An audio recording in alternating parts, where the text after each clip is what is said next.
الآن إلى كلمة رئيس المهرجان الإعلامي كريم المصري.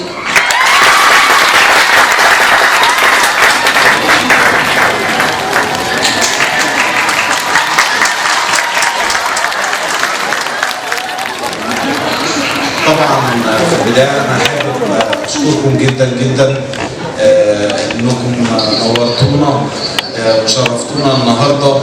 وقبل ما أتكلم أو أقول أي حاجة أنا لازم طبعا أشكر كل فريق العمل، وأستاذة داليا وأستاذة إيمي وأستاذة سماح وميار، يعني كلهم بصراحة هم السبب في إن اليوم النهارده يبقى حلو قبل ما نقول أي حاجة. الحاجة التانية اللي احنا بنتكلم فيها، احنا هدفنا من المهرجان دوت مش قصة ان احنا نعمل شو، لا احنا بندعم بعض. قصة الدعم بتبقى لكذا حد محتاج فعلا انه يستمر، وحد محتاج انه يحس بنجاحه ويظهر للناس. فطبعا الحاجات دي كلها بتيجي من المحافل الكبيرة اللي زي مهرجان القاهرة اليوم، طبعا بالتعاون مع مهرجان الابتكار والتميز.